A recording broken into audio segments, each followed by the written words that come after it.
Hello, everyone. Welcome back. I hope your day is starting off great. As I peruse the news these days, I can't help but notice how different the news is in Canada compared to the United States and how the stories are so diametrically opposed.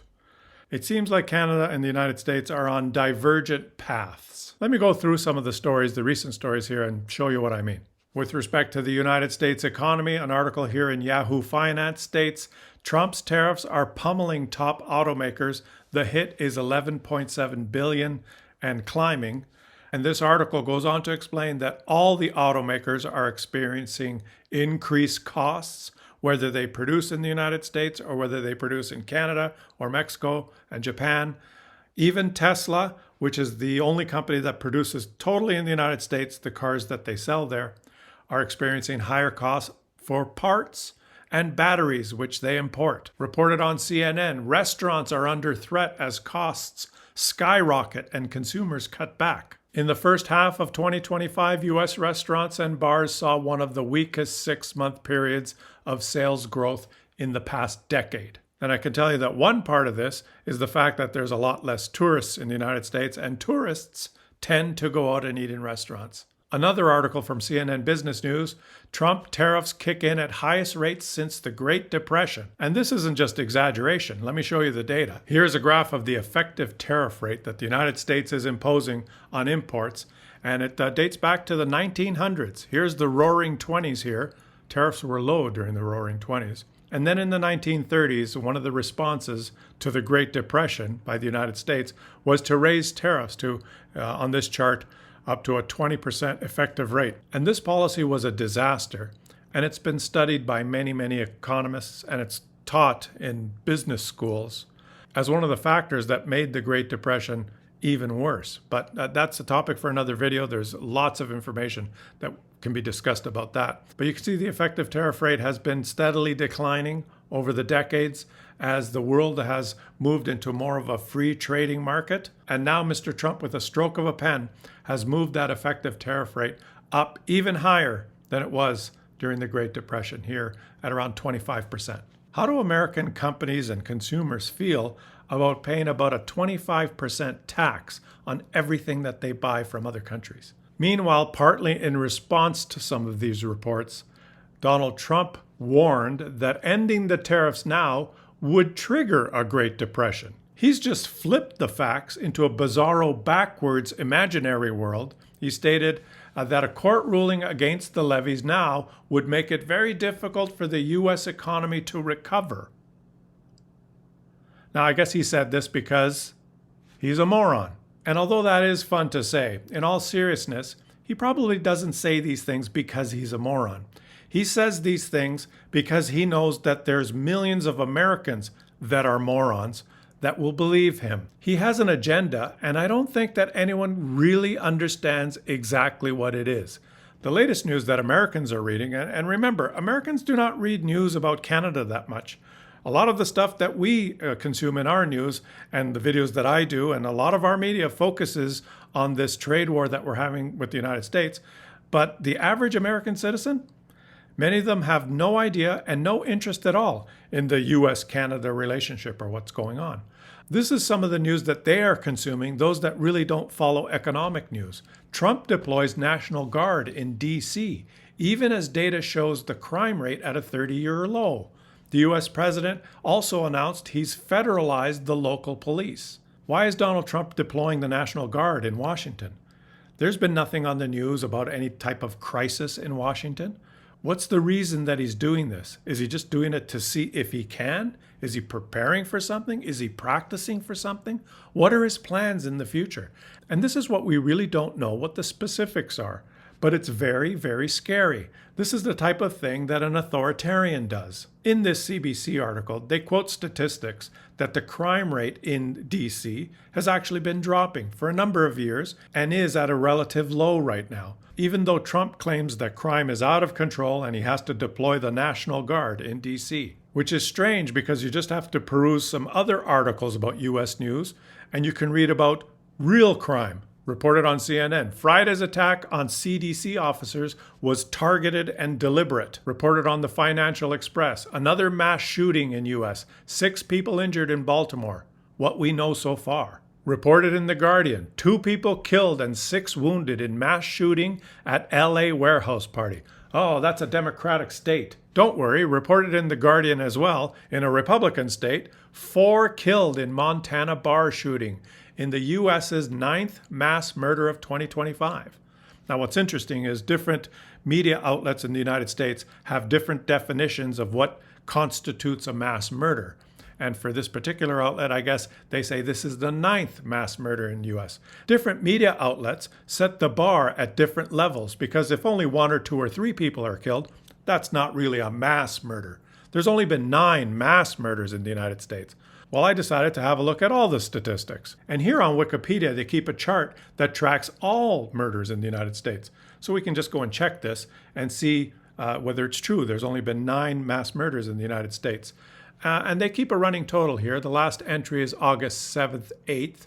And they give the location, the state, how many dead, injured, and total. So in Ohio, there were 2 dead and 2 injured. I would qualify that as a mass murder. August 11th in Illinois, there was a shooting, 0 dead and 5 injured. I guess that's not a mass murder. That's just a mass injury. Let's scroll down, see if there were 9 of them. You can go through the list here. And there were, you keep going here. Keep going. There's a few. Oh, here's one in Idaho. There were 4 dead in this one. I'd qualify that as a mass murder. And this one in Philadelphia on July 20th, 3 dead and 9 injured. Yeah, I'd qualify that as a mass murder. 2 dead and 2 injured, 4. Yeah, I'd say that's a mass murder. July 5th in Alabama, 4 dead. Yeah, that's probably a mass murder in my books. The one in Indiana here, 2 dead, 5 injured, 7. Yeah, we could go down this chart. And it seems like there's probably, that's a big one in Chicago, 4 dead and 14 injured.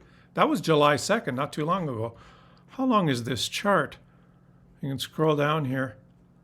Just perusing, this one's a 6 injured. Oh, there's no dead there, so that's not a mass murder. It seems like there's more than 9 incidences of murders, an attempt of murders. More than 9, I think. Chart does a pretty good job of summarizing them. Yeah, there's a few. I guess we can all agree that there's a few. Probably more than 9. Oh, we've reached the end here. It looks like the first set of murders happened on January 1st, when there was 0 killed and 10 injured in New York, 1 killed and 5 injured in Louisiana, 1 killed and 3 injured in Texas, and 2 killed and 5 injured in Illinois. That was on January 1st. So I guess if Donald Trump wanted to be thorough, he should probably deploy the National Guard in the whole fucking country. And you can see when you read the real statistics, the people that are living in those areas or generally consuming news from the media, mass murders or any kind of murder or shooting is going to be the type of thing that's heavily reported.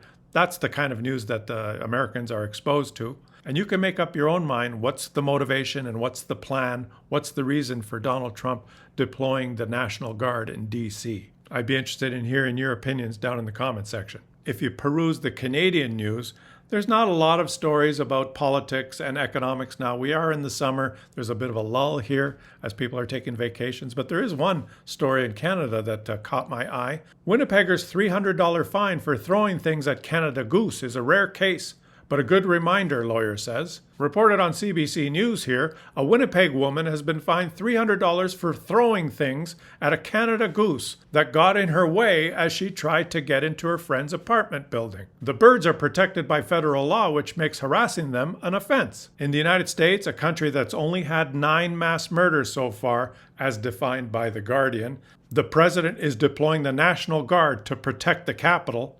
Meanwhile, in Canada, our law enforcement agencies are making sure that the Canada geese are safe. It's a stark contrast, and it's something we lose track of sometimes, because what happens south of the border, the chaos, the killing, the gun violence, the ridiculous nonsense spewed by their president, steps that he's taking towards authoritarianism with every decision he makes, they seem to be normalized somewhat in the media, and it seems that sometimes they're just reported as just another story. But the truth is, our two countries are completely and totally different. There's really nothing that the United States can offer us. They live in their own world, led by this bizarro backwards person who has his own agenda that's very difficult to figure out. And I really mean that. I don't think that anyone's really figured out how dangerous a man he is. And things are unfolding slowly in front of us. And it's just normalized by the US media, just like they've normalized over decades that it should be completely normal if you live in the United States that almost every day there should be a mass shooting. We'll just change the definition of mass shooting. Mass shooting is only when 6 people get killed and more than 10 get injured. We only have 5 or 6 mass shootings a year. Just put it on the news right before you talk about Taylor Swift's new album. And Americans are just going to let it unfold around them. And we Canadians should be happy and proud that we live in a country that doesn't have those values.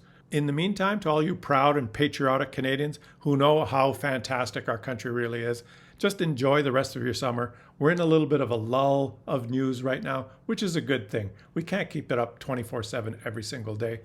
In the fall, when the politicians come back and the Parliament reopens and the days get a little colder and a little shorter, and the United States, led by Donald Trump, probably will issue new threats and new ultimatums, there'll be plenty of time to discuss and report those things.